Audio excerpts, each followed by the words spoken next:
started for our last session of the semester, unless any of the Thursday people are here. I don't know if there are any of the Thursday people here, but regardless, at least the last, us on Tuesday, our last meeting of the semester. So I was hoping we could sort of have a lighter day, sort of talk our way through some more fun topics, or at least students tend to find these topics fun. They're also perhaps, given the last, I don't know, 3, 4, 5, however many years you want to go back, maybe important topics, maybe logically quite significant topics. How can we sort of use the resources we've been developing throughout the semester to deal with two sort of related, though slightly different topics, extraordinary claims and conspiracy theories? And how can we sort of think well about these things? How can we carry out good inquiries into them? And it'll be a fun opportunity, I think, to actually bring in almost everything we've been talking about since we finished talking about deductive logic. We'll bring in some fallacies. There's going to be a lot of discussion of causal arguments, a lot of discussion of appeal to authority kind of stuff, and a lot of the stuff we were talking about last week, these sort of other factors, psychological, cognitive, social, that go into inquiry, that are also very much at play in these extraordinary claims too. And these, so be a nice sort of way to sort of just talk our way through maybe some interesting stuff, some fun stuff. Also at the end, we'll talk a little bit about the final exam, which is reasonably short. There's not going to be that much to talk about, but we can go over the final exam a little bit. And then, I'm figuring I'd leave some time at the end for students to do course evaluations. Like I said, when we were doing the inductive generalizations, I got a 5% response rate last year, and I would like a little bit better. So we'll spend some class time so that students can sort of do these evaluations in class, and I'll show you exactly where they are in Canvas and everything. That's our sort of plan for today. So anyone have any questions, comments, thoughts about anything before we dive in, get started? All right, awesome. So let's just begin by defining our terms. What we mean by these sort of extraordinary claims and these conspiracy theories.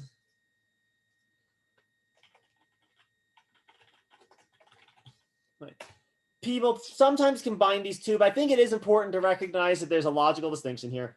Extraordinary claims are simply any claim that falls outside of an established causal framework.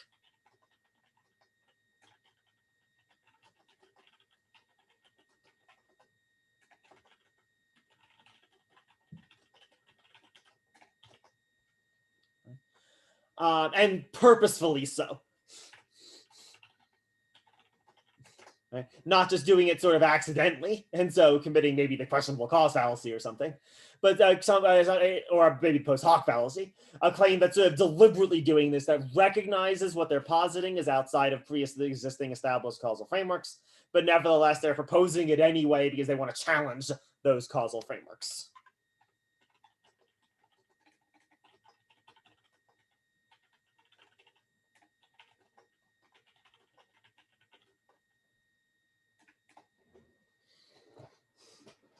All right.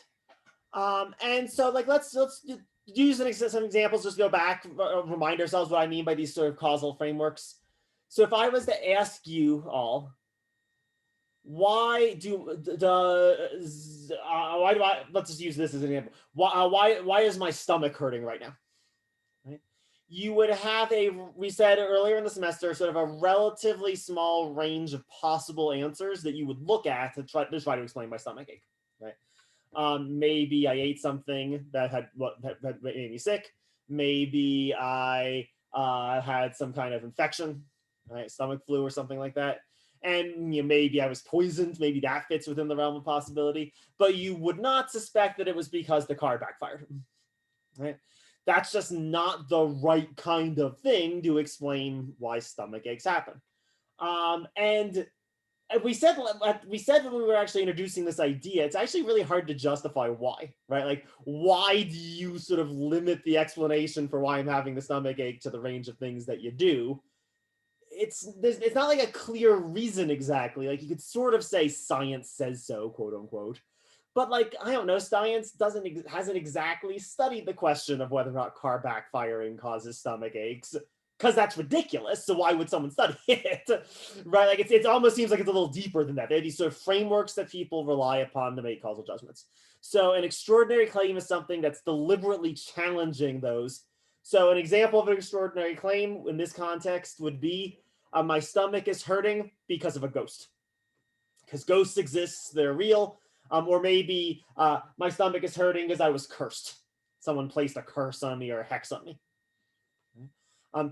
Answers to the question, why do we have a stomach ache, that seem as if they're sort of out of the bounds. Right? And there's various kinds of things we can look toward. Astrological claims are extraordinary claims. Right?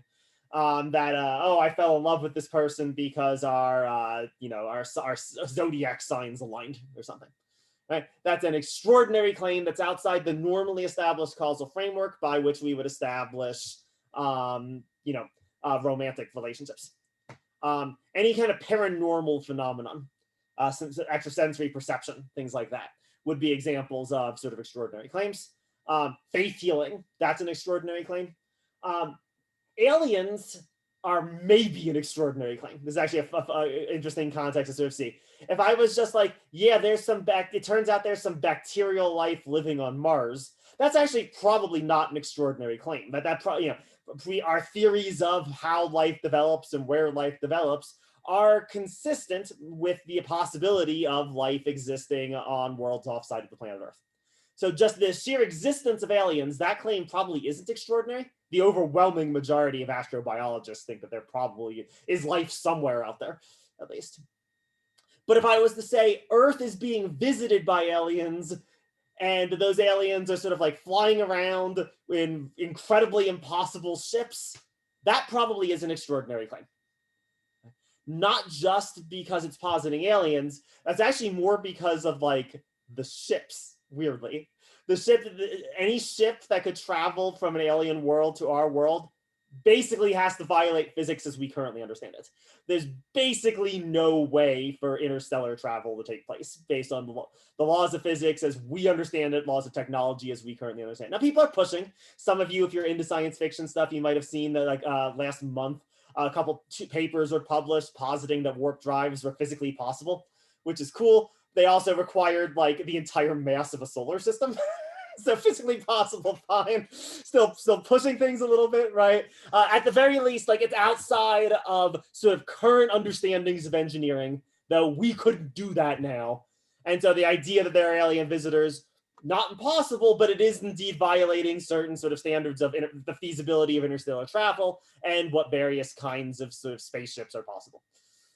So that would count as an extraordinary claim in this juncture. It might also be a conspiracy theory, as we'll talk about, but it would be an experience that's what would make aliens are visiting us an extraordinary claim. All right. So how are people feeling just with the kind of thing I'm talking about by extraordinary claims? Any questions here? Any thoughts, comments so far? All right, let's contrast those with the conspiracy theories. Related, oftentimes they'll overlap, but they don't have to. So conspiracy theories are causal explanations that so in both of these contexts, we're dealing with causality. That's the sort of the overlap. They're causal explanations that say that some event happened as a result of a group that was actively working to hide its involvement in the event.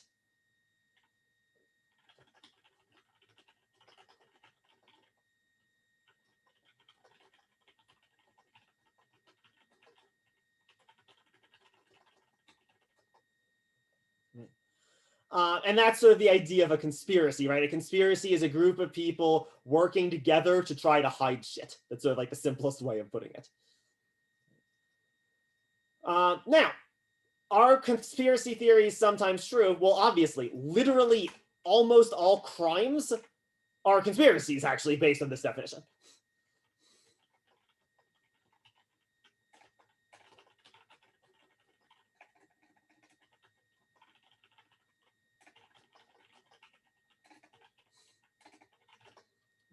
Almost all criminals do something and then try to hide their involvement, right? So they don't get arrested, don't go to jail. Right? My nephew was, I guess, part of a vast and dangerous conspiracy when he like stole the cookie and tried to hide that he had stolen a cookie, right? Like, right? Like, I mean, like, so broad terms, conspiracies aren't even crazy in yet. Like, people engage in conspiracies all the time.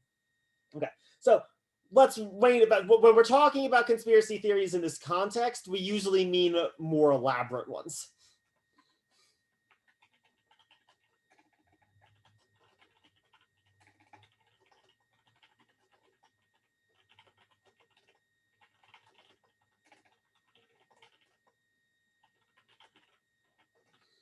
Usually involves large numbers of incredibly powerful people hiding incredible amounts of information.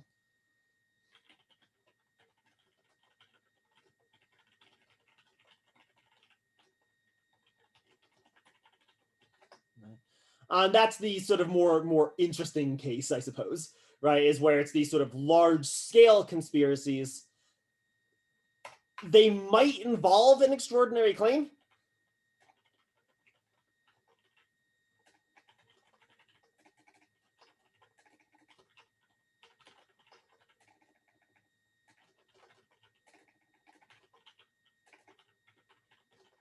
But they don't have to involve extraordinary claims.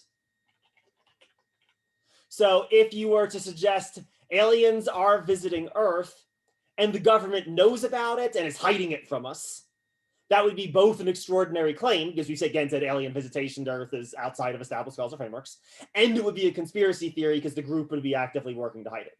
Similarly, a lot of the anti-vax stuff is both, right? So there's a claim that, say, vaccines cause autism. Let's just use that as an example. That's an extraordinary claim that falls outside of established causal frameworks for how vaccines work and how autism works.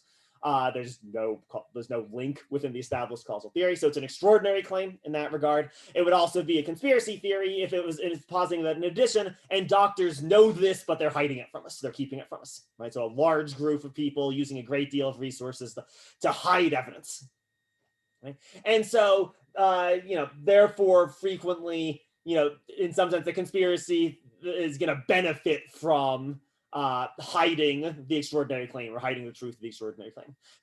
Flat Earth people usually are again doing both. The flat Earth Society, as an example of both. The claim that the Earth is flat is an extraordinary claim, but that all of the sort of like faked footages of the round, circular, spherical Earth and astronauts being fake and satellites being fake, that would be adding a sort of conspiracy theory to the extraordinary claim.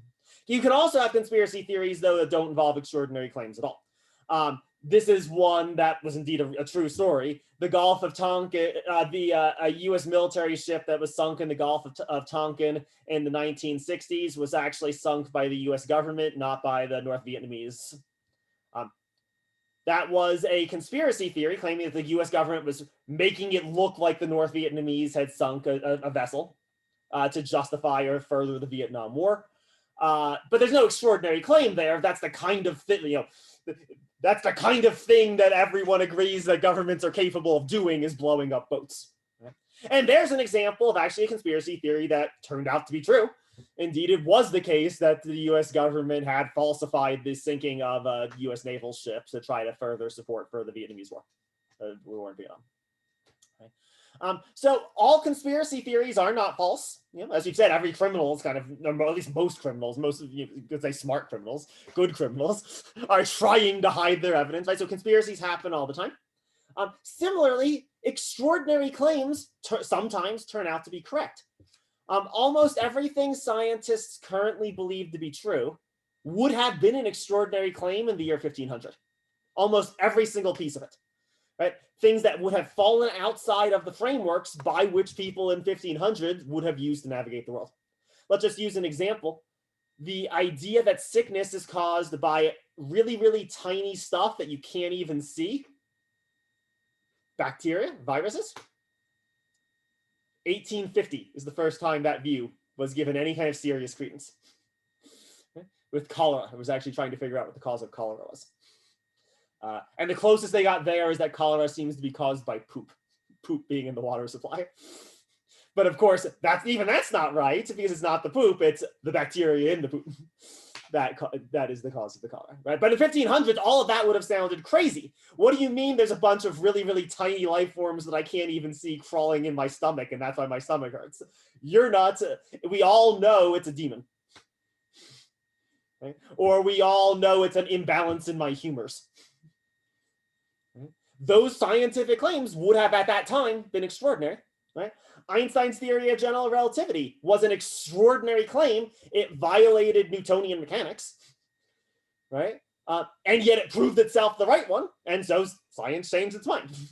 Right? So again, these are not things that we should just reject out of hand. But on the other hand, okay, the overwhelming majority of conspiracy theories and the overwhelming majority of extraordinary claims turn out to be false. And so we're in a weird sort of scenario, right, where people are making claims, perhaps very important claims. Most of them are going to be false, but occasionally they'll be true, and it will really matter when they're true. I mean, I suppose if the government is hiding vast evidence of alien visitation, that's probably super important, actually, right? That probably matters. Or let's get real world and dark. If COVID doesn't exist and it's really just an excuse for the New World Order to enslave Americans, if that was true, it indeed would be significant, but it's probably not true. Right? There's very little reason on the face of it to think that it's true. Any more reason than there is in the face of it to think that the Earth is flat, or that the government's hiding the evidence of aliens, right? There's most likely none of those claims are true, but some of them could be, and if they were, it would matter a lot. So this actually does create a kind of cool, interesting, logical puzzle. How should we deal with things of this sort? How can we sort of logically investigate them seriously, responsibly, taking seriously both the stakes, but also the fact that most likely these things are not the case. Most of the time, they're going to turn out to be false. And so that's what I figured we could talk about today. We could almost just sort of discuss some of the sort of interesting puzzles that emerge in both of these contexts, both with extraordinary claims and conspiracies, and they're going to overlap a lot. So there's a lot of the things that are going to make most extraordinary claims probably false are also going to make most conspiracy theories false. They're going to use similar kinds of logic that at least run a great risk of being mistaken. So we can start sort of flagging some of those things. Be a great chance to sort of review some of our resources from earlier in the semester too.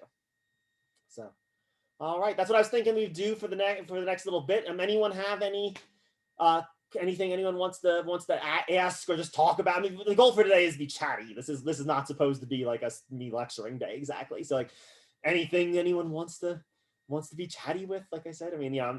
There'll be a few sort of schematic, sort of conceptual questions on the exam about this stuff, but there's not going to be like conspiracy theory problems on the exam, really.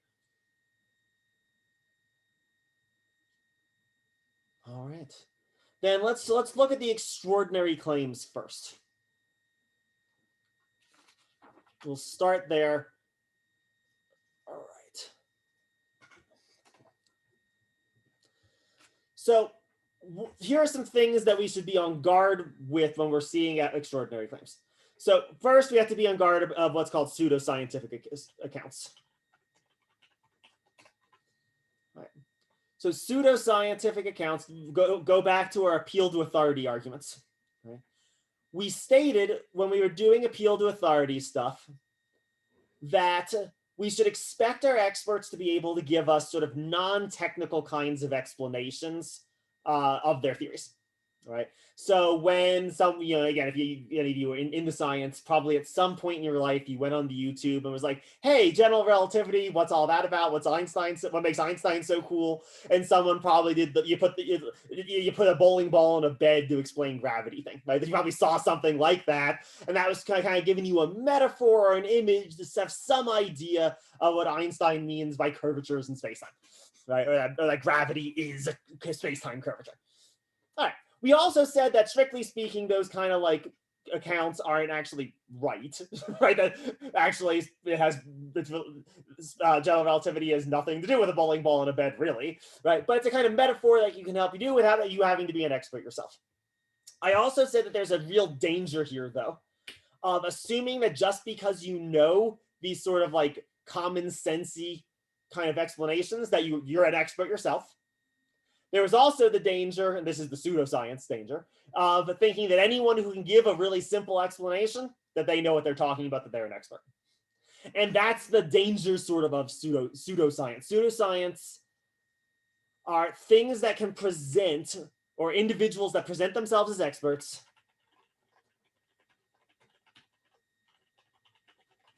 and who can indeed offer sort of like non-technical images, metaphors, to justify their claims.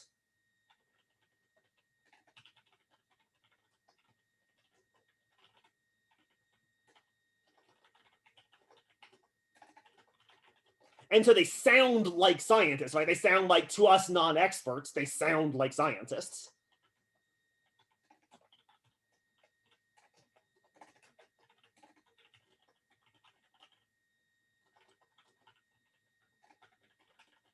To us, to those of us who don't know, right? And yet there's no actual expert real answer underlying the metaphors.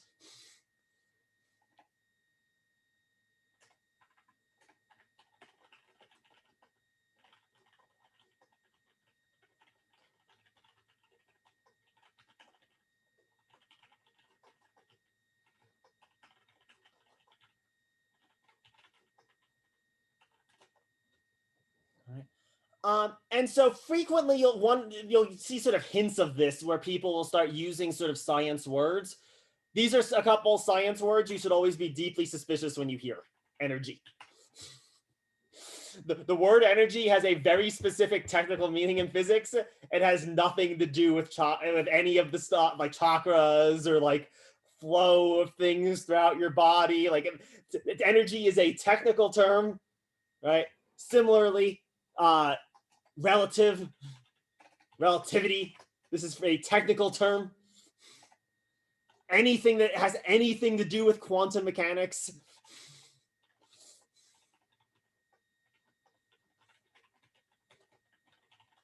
which no one understands, including people who specialize in quantum mechanics, right? Let alone people who don't specialize in quantum mechanics, what the actual implication of quantum mechanics are. Talk of sort of evolution, you should actually frequently be pretty suspicious of that. Right, where again, evolution is a highly technical and specific theory that is not the highly simplified version of things that you've been told in school, right? In your high school biology class, right?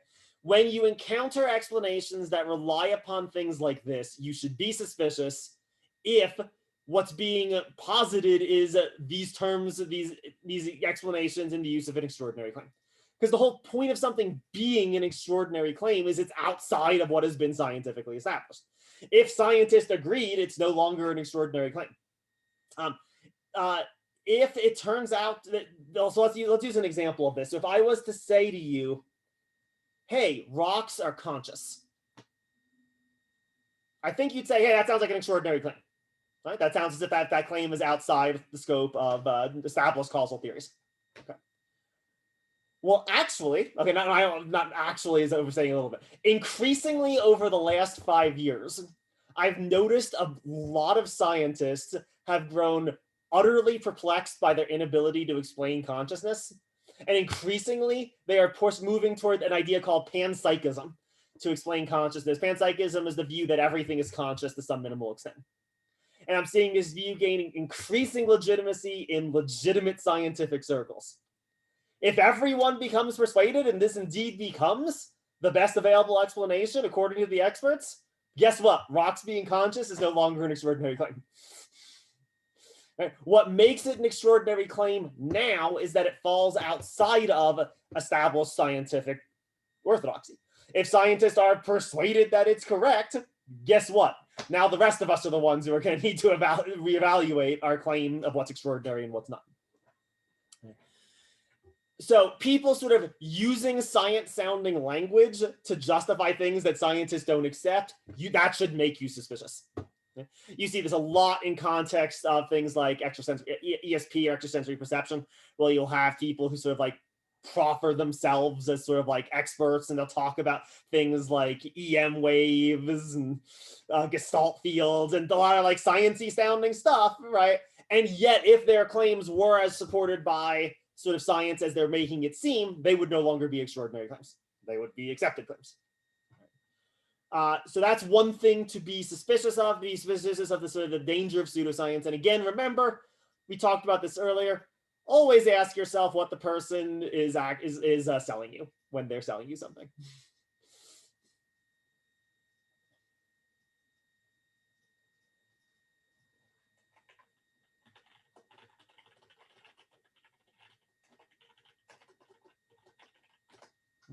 Because the answer is usually something quite literal is getting sold to you. Actually, I'm not sold. This isn't really sold in a metaphoric sense, right? Usually, like someone is selling you homeopathic medicines, or they're selling you astrology books, or they're selling you, crystals, or they're selling you something quite literal.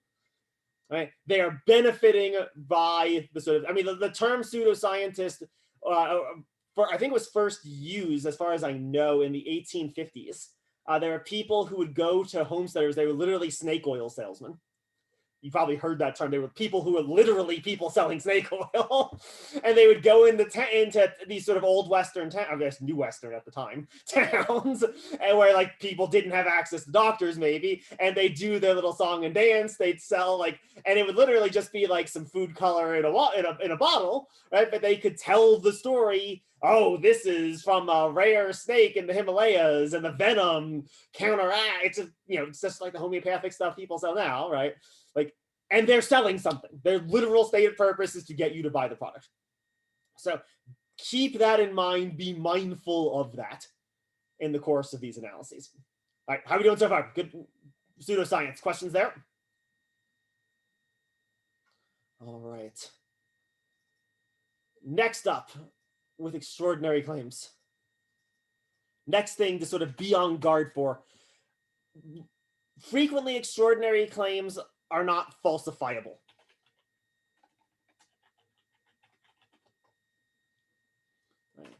We use this term in the chapter 11 video. I talked about this. The idea of falsifiability is that a claim is falsifiable if you can figure out what evidence would disprove it.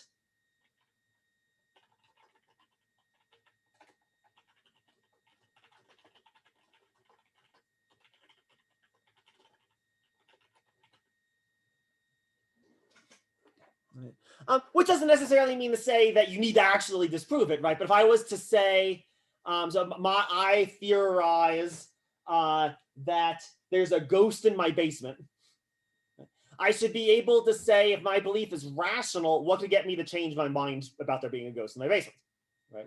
What? And maybe I could say, well, maybe you could change my mind if you proved that what I thought was a ghost was really just a power flicker. Maybe that was why I was having like weird goosebumps on my arm. Maybe it was a sort of some electromagnetic thing going on.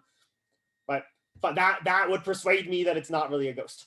Fine, right? Then I can go out and investigate those conditions, right? I can go out and investigate what could get me to change my mind. The problem with most extraordinary claims is that people who hold the belief in kind of a non-falsifiable way.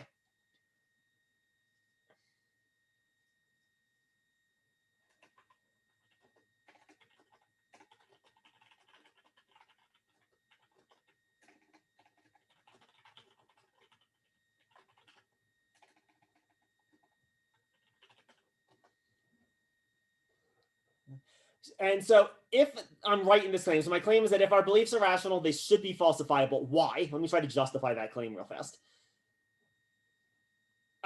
We've said that you're rational if you have reasons to believe what you believe. So if you believe something on the basis of reasons, those reasons could presumably be refuted. Right? And that's what it is to say that a belief is falsifiable. I actually think that in principle, even things that we normally think of as non-falsifiable claims are. I think people's religious convictions, for example, the things people might sort of say, well, you can't, nothing could disprove my religious conviction.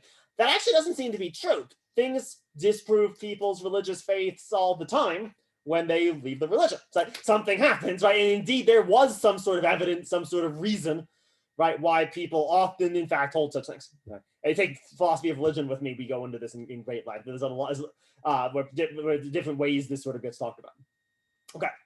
The problem with a lot of extraordinary claims or people who hold extraordinary claims is that their beliefs are not falsifiable. There's no evidence that you can give them that would change their mind, which suggested that there was no real good evidence to believe the belief in the first place, that the person's believing it for sort of extra logical, extra rational reasons. So let's use the flat earther. Let's use the flat earthers as an example of this. So the claim that the Earth is flat is indeed an extraordinary claim. Right? It falls outside of established causal frameworks. There was a sort of really sad documentary on Netflix about some flat earthers, and there was these guys who were like really like, we're gonna come up with an experiment to prove that the Earth is flat. And it was really part of what made it sad is that you could tell these guys like didn't have a lot else going on in their lives. like being flat, like because if you think about it, like being a flat earther is kind of a weird like hill to die on, right? Like it's kind of like a weird thing to get super into, right? I mean, like it would be really weird if I was like super into the Earth being round. If that was like a big part of my identity, you'd think that was kind of strange, right? Okay, so these people were trying to establish this. They came up with this elaborate experiment that was going to prove that the Earth was flat. And this is the end of the documentary. The end of the documentary is they did this experiment and it proved that the Earth was round. And their reaction to this was not to change their mind. They just assumed, oh, well, something must have been wrong with how we did the experiment. Their belief was not falsifiable. They set forth a condition that could have get them to change it. That condition was met. They didn't change it. They instead blamed the evidence. You get this with a lot of things like magic kind of claims, right? Where if you do this ritual in the right way, something will happen. The thing doesn't happen, well, you must not have done the ritual right. Right? There's this sort of evidence no longer is sort of manifesting correctly in the right way, right? Evidence that magic's not true, the ritual didn't work, doesn't actually falsify the claim because you can always just say we didn't do the ritual well enough. Okay. Anything that's non-falsifiable, you should be deeply suspicious of. And you should be deeply suspicious of this almost within yourself. Like this is a good test case to run within yourself too. Like, what could get you to change your most important beliefs? Like, say, and we can leave all this stuff in, say, your most important ethical beliefs or your most important political beliefs or whatever, right? I think it's a good exercise to go through.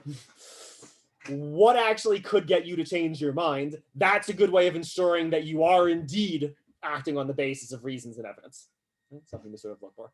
A last thing that I want to point to, actually, any question with this idea of falsifiability? So anything here? This is going to be a huge problem with conspiracy theories because conspiracy theories are going to have an extra little hook to them to make them even more non-falsifiable, because the fact that you can't find evidence just proves that the conspiracy was more effective. Even more dangerous in that context. Okay, let's go then. One last thing I want to talk about in the context of extraordinary claims is the idea of anomalies.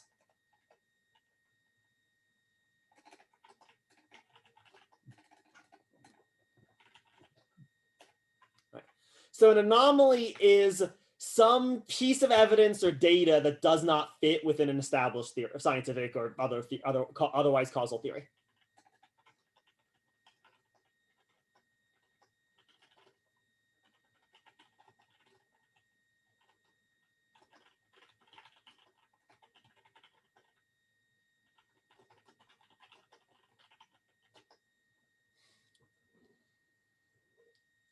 And so again, let's just give some examples of anomalies, just so you have a sense of what I'm talking about in this context.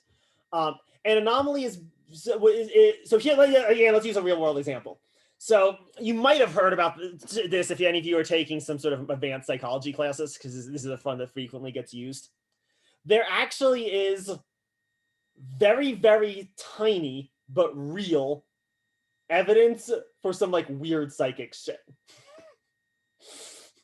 It's like really, really small. It's like not like lifting buildings with your mind, but there's actually been a fair amount of research done into like, can people say astrally project information or whatever, or can people predict what's on the other side of a card or something, right? So like it's a chair, it's a animal, it's whatever, right? People doing those things. And you would expect, so with most of those things, the expectation is that like if there really are psychic powers, it should be like slightly better. It should be 50-50, more than 50-50, right? Like there's basically a 50% chance just by guessing that you'll get it right. So if there are psychics, they should do like slightly better than 50-50. Right? And indeed, you'd hope they do, in science fiction movies, they do a lot better than 50-50, right? In the science fiction movie, they like perfectly predict what they should only be able to predict 50% of the time, maybe. They get 95% accuracy or something.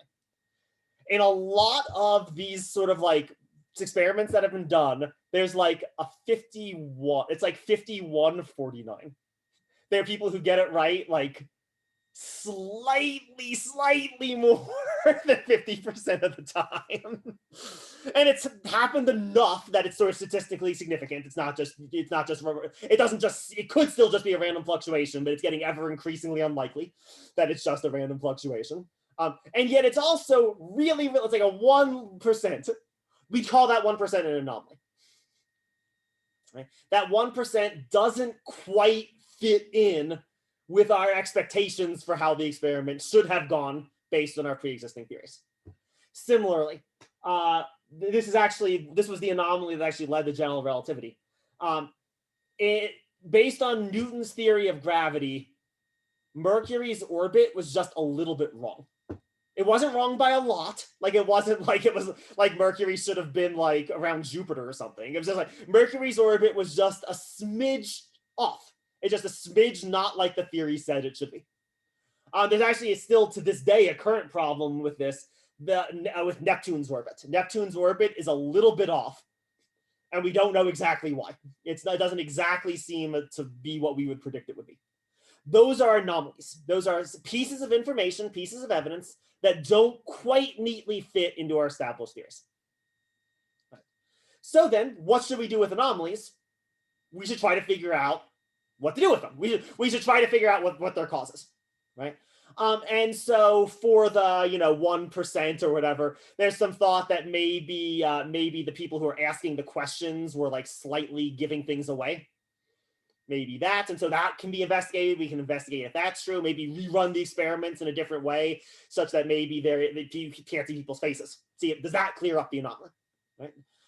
We can look and see maybe is something interfering with Mercury's orbit. Is there something we don't know about that maybe is slightly interfering with Mercury's orbit around the sun?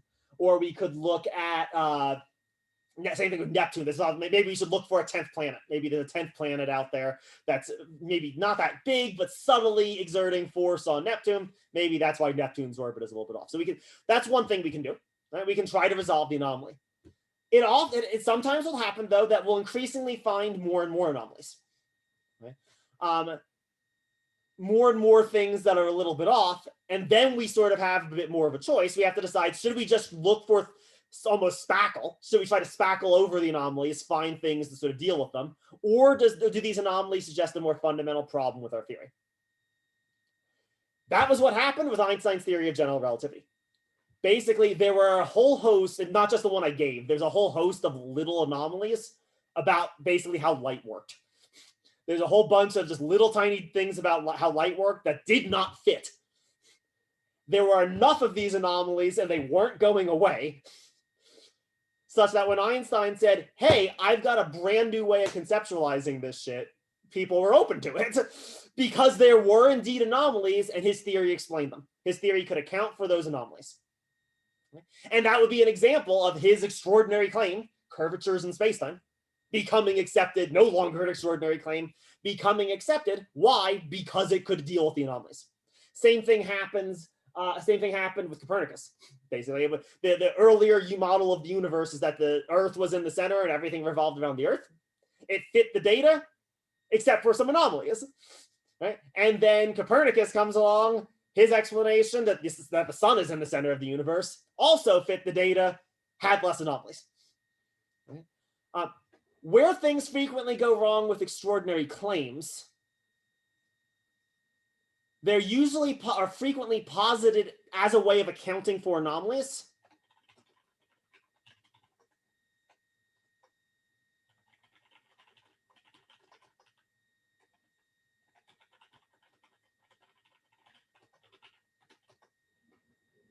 Oh, there's some weird thing. It must be ghosts. basically, right? But the problem is that the new sort of causal framework doesn't do anywhere near as much work as the old theory does. They just explain the anomaly and they sort of ignore all the other good stuff that the theories previously established, previously explained.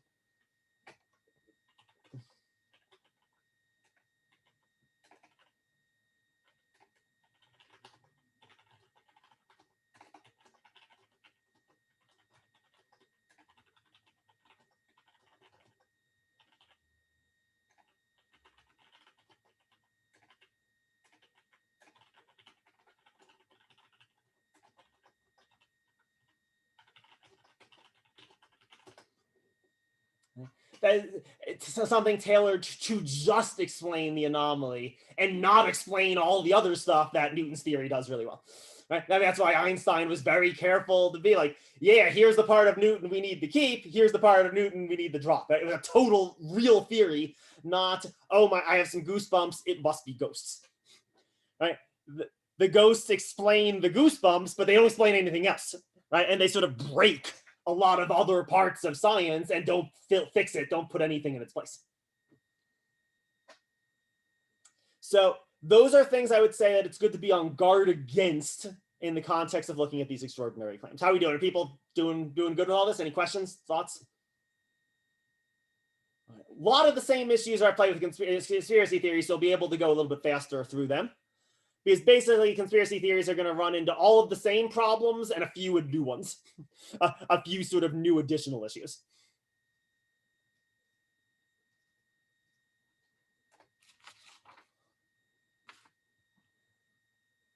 The fundamental problem is that conspiracy theories are incredibly difficult to falsify.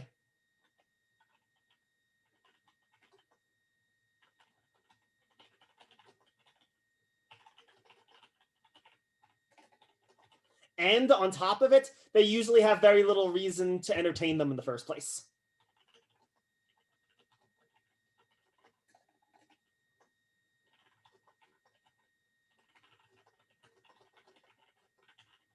They almost always violate Occam's razor.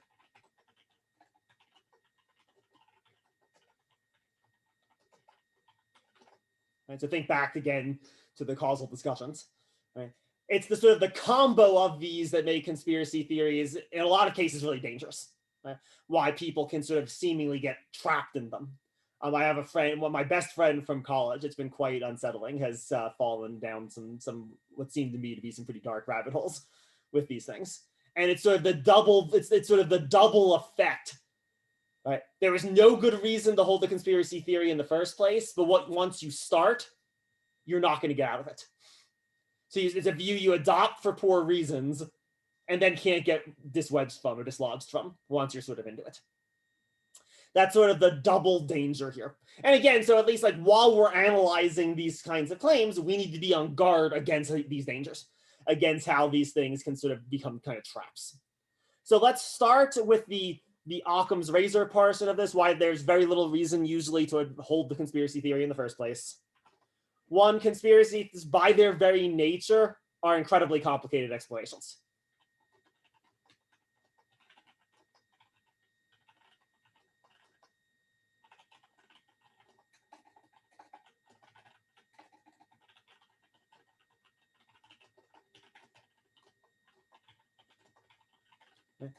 So just what do they need? First, they need a hidden conspiracy. So that's a first thing. And it has to be a hidden conspiracy, right? Or else it's not a good conspiracy, right? That's the problem here, right? The group the cause is being attributed to has to be hidden, or else it wouldn't be doing its job right. And not only that, this hidden conspiracy needs to be supernaturally effective.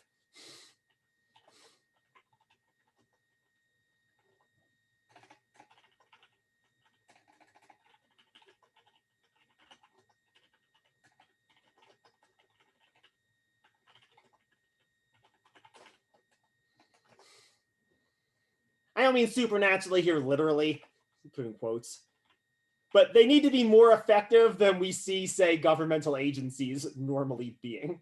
Let's put it that way, right? I mean, I don't know.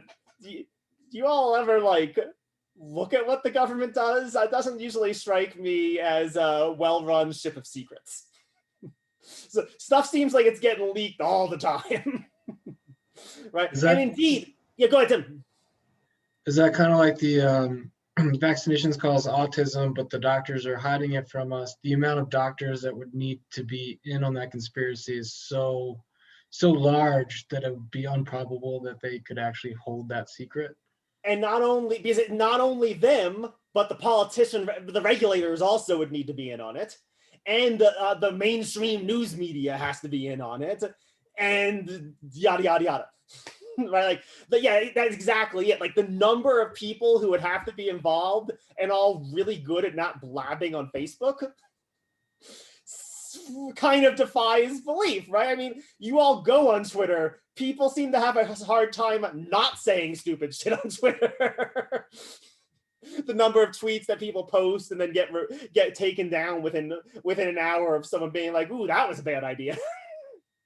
Right, like, so the vast conspiracy to hide aliens from us, no one had to ever just get drunk and go on Twitter and be like, "LOL aliens." Or whatever, right? Like, no one had to have done that for 70 years now. Yeah, Tim, do you have something else you want to say? Go ahead.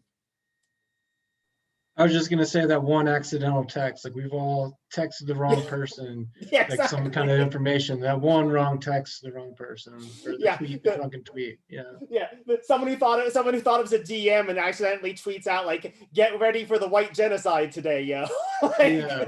like it just that's the thing that makes these prima facie unlikely to be the case.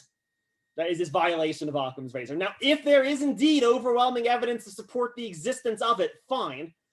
But the evidence is going to have to be pretty overwhelming because this is hard to stomach with our experience of human beings. This is a quote that I've always really loved. It's called Sturgeon's Law. Never attribute to intelligence what can be better explained by stupidity. Usually people being incompetent is a better explanation for why things are the way they are than people being super confident.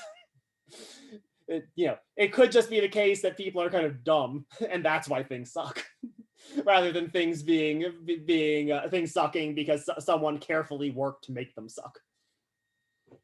And so as a result, right, the burden of proof is enormous to actually establish that that these conspiracies are right.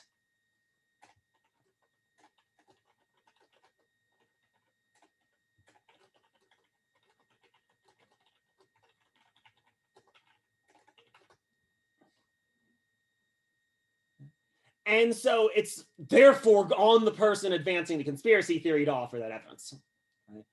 Right? Because, yeah, on the face of it, it's going to almost always seem as if there are simple explanations. Even where conspiracy theories have turned out to be true, on the face of it, on first blush, simpler explanations were available. What's the simpler explanation if the evidence is equal? The US government concocted an elaborate scheme to sink a boat in the Gulf of Tonkin, or that North Vietnam, who the US is at war with, sunk the ship. On the face of it, the conspiracy theory there, even though the conspiracy theory turned out to be true, is indeed the simpler explanation. Right? That's a more complicated one. That's why, you want to put it this way, right? The burden of proof is high. And what actually happened, what changed it, someone talked. It's actually what someone talked, revealed in a congressional inquiry that actually the CIA had sunk the boat. And then all of a sudden the evidence then supported the more complicated explanation. Similarly with the Nixon and the Watergate stuff, right? That was, again, on the face of it, a more complicated explanation until people started to talk. And then but them talking gave evidence to support the claim. Go ahead. So by that logic, the longer conspiracy theory stands, does it mean that it's less and less likely? It seems, at least, again, other things equal. Other things equal, at least. I would say yes. That's what it seems like to me. Like a number of people being maybe able to act competent for a really short period of time, that's possible. Maybe for a medium length of time, okay.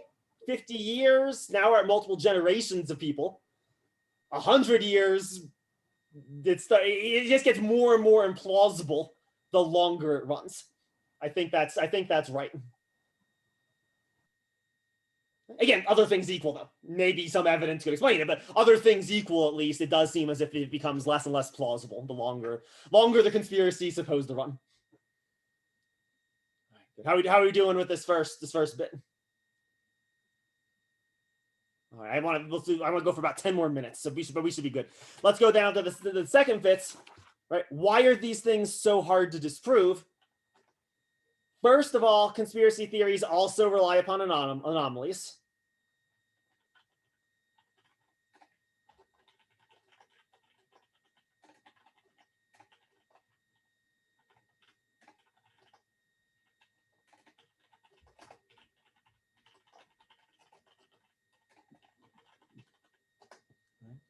So just like a lot of the extraordinary claims, the conspiracy theories too are highly dependent upon finding anomalous information. And again, frequently sort of ignoring all the non-anomalous information.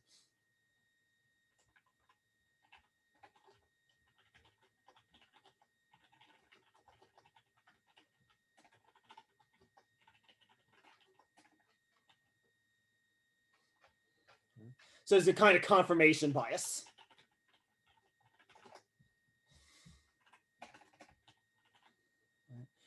The person who sort of tends toward conspiracy theories, they tend to looking toward anomalies and ignoring non-anomalous stuff, because the anomalies are the sort of like little bits of hints that suggest that perhaps the conspiracy does or doesn't exist. They also frequently, and because they are relying upon anomalies, they frequently rely upon sort of treating non-expert testimony as if they're experts.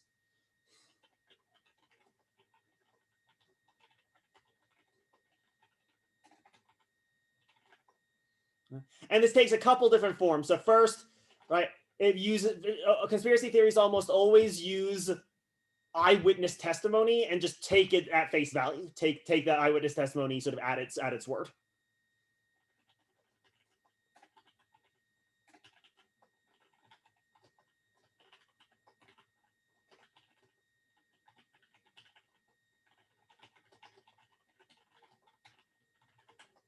Where the problem with this is that it's been well established that eyewitness testimony is just incredibly unreliable.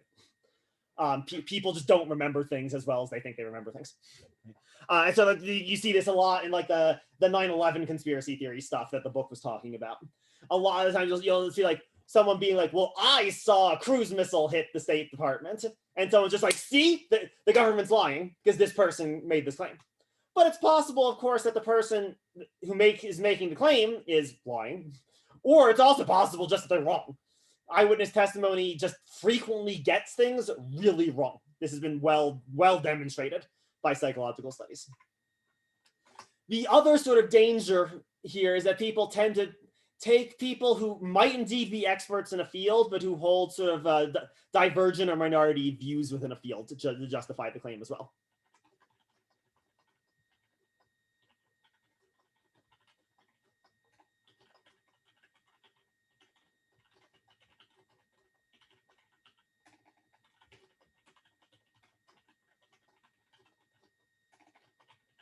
And I think back to our causal criteria, right? We should only expect experts if there's consensus.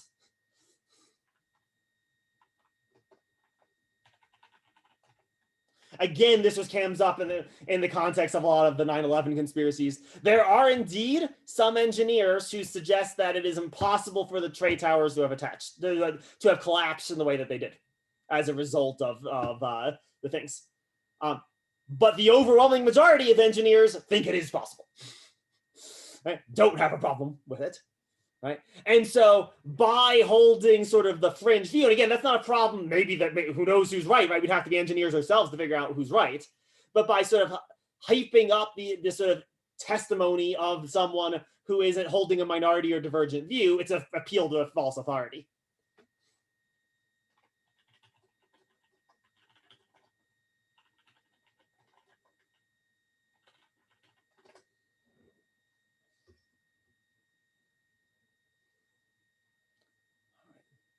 So how are we doing with these, with the anomaly stuff and the testimony stuff? Questions here? Comments here? All right, let's do one last thing then. The last, and this is sort of the most dangerous part of conspiracy theories.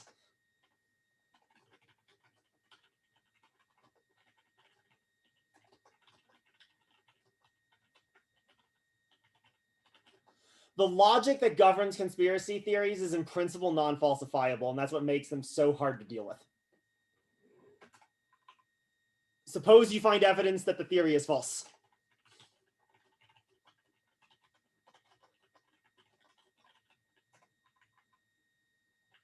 Well, that was planted by the conspiracy.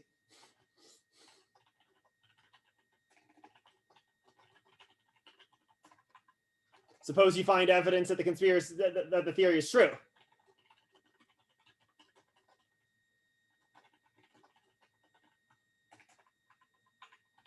See, the conspiracy is true. That evidence is real.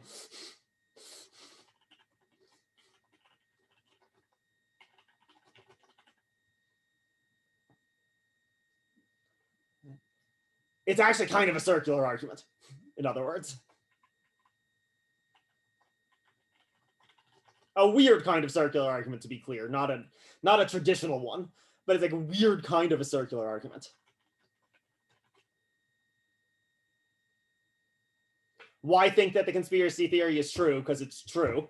Why think that it's not true? Because why? What about this evidence that it's not true? Well, that's just false because the conspiracy theory is true. Okay? The assumption of this logic is that the theory is indeed true. Right?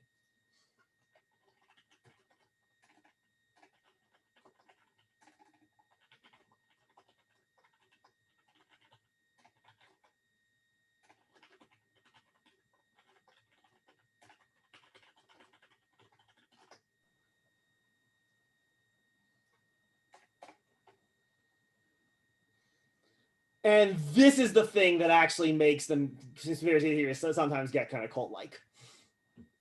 Where once people sort of buy into them, they can't sort of be wedged off because they have a response to any evidence you supply. That's just part of the conspiracy. And then they can always point to the anomalies as the sort of positive evidence. So it seems like they're doing a lot of work, even though it's all circular work.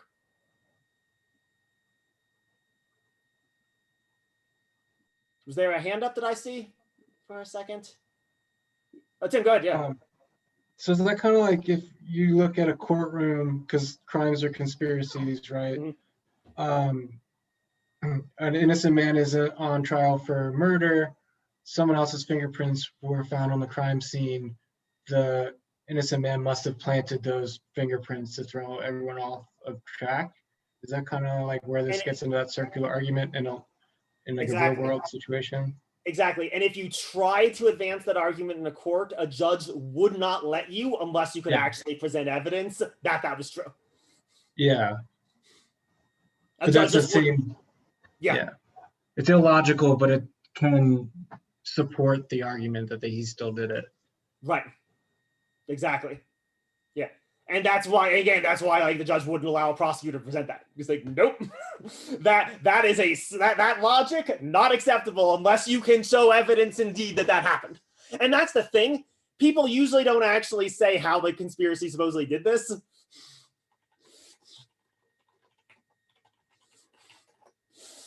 Usually there's no like, Tim did it.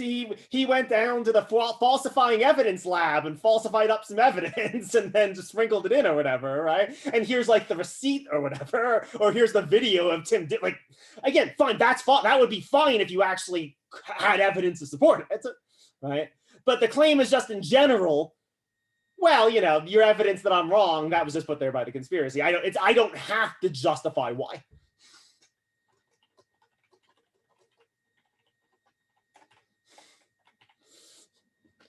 Again, it's kind of a shifting of the burden of proof, kind of like a argument from absence of evidence.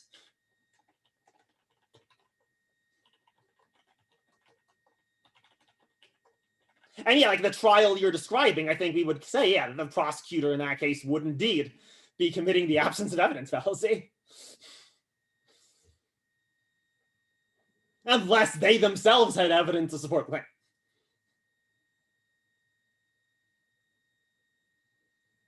right, how are people feeling here?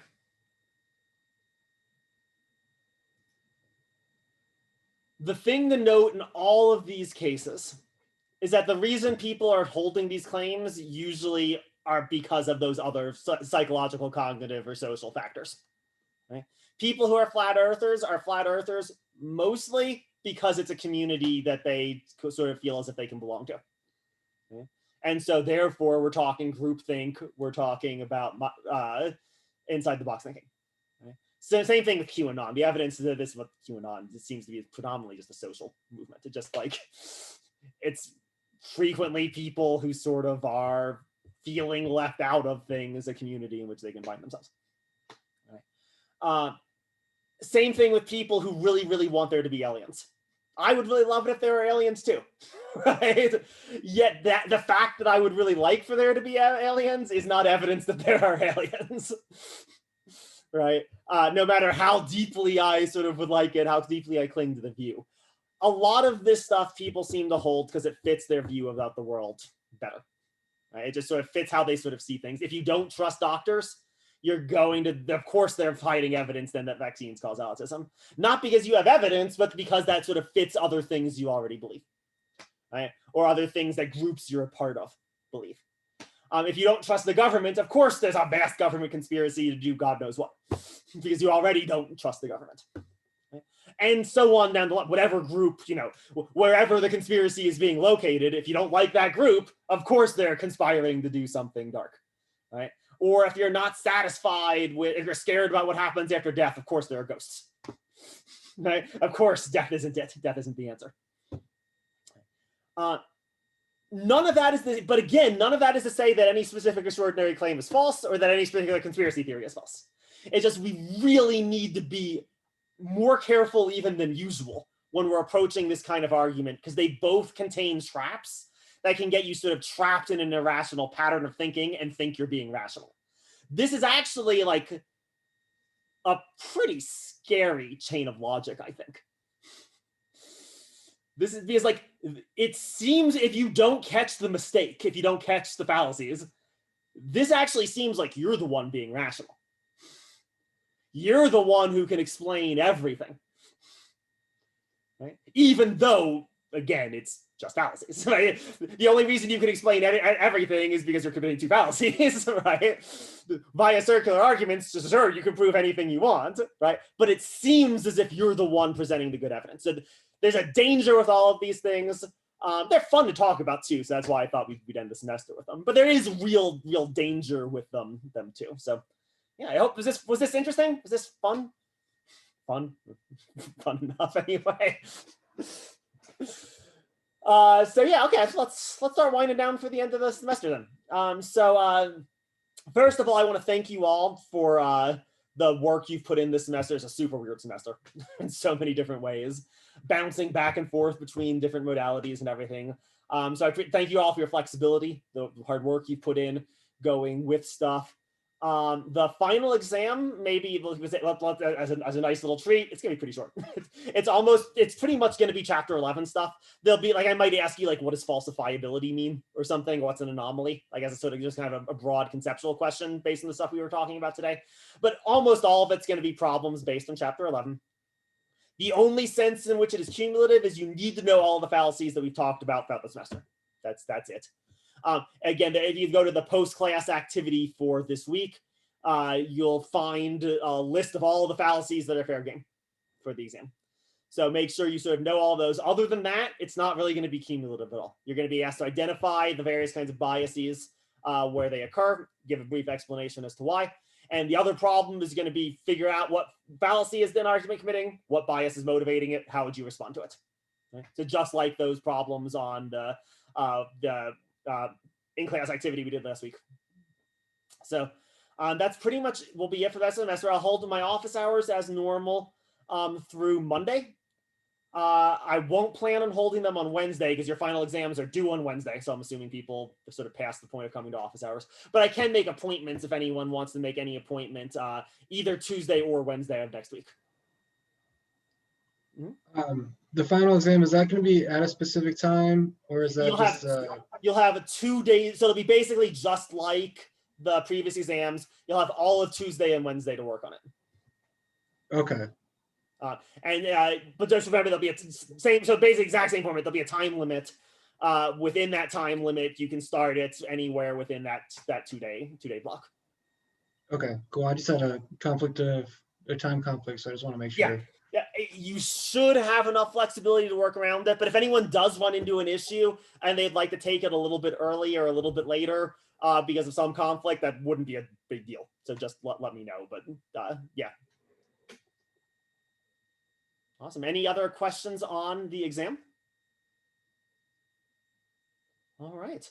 Well, we'll sort of end it here. So I want to say thank you all again for all the good work. Class comes with a lifetime guarantee. Anything you need from me throughout the rest of your lives, let me know. I'm happy to do it. Letters of recommendation. You want to talk some logic just because logic's fun. You want to talk whatever you want to talk about, right? I teach to teach. I don't teach for the other stuff I have to do. The other stuff is stuff I have to do.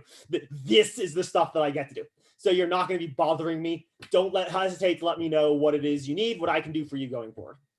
I really would value and love feedback about how the semester went, because it was a super weird semester, both the normal COVID weirdness that we had in the fall, but also just the switching back and forth between modalities. In case this ever has to happen again, it would really be helpful to me to learn what you all liked, what you didn't like, especially focusing on the transitions, how those transitions could have been made easier, or conversely, if the transitions went really well, what went really well, what really worked. Let's use the end of our class time. I'll go away so you don't have to have me staring at you all during this. But for the rest of class time, I'm going to give you time to go fill out the course surveys. So this is what it should look like from your perspective. You should be able to just click here. You should actually see surveys and not an error message, unlike me. If you do see an error message, let me know and I'll try to figure out what's going on that. But hopefully you should actually see the survey. Take 5-10 minutes, fill it out. If you can't do it right now, maybe do it just over the weekend or whatever. They're open indefinitely. I really do take seriously the feedback I get from students about what worked, what didn't work. So I'd like to do better than a 5% response rate I got this last semester. So, all right. I'm gonna go, so you're not staring at me as you're filling these things out. But if anyone has any last questions for me or anything, let me know. Got office hours, do email, whatever people got. All right. Thank you all very much. Had a good semester. If there's anyone here who's on the Thursday session, we'll still hold the Thursday session that we had to cancel last week. We'll make that up this week. I'll talk to the rest of you later. Have a good one. Bye. Thank you. Thank you. Absolutely. Thank you. Absolutely. You too.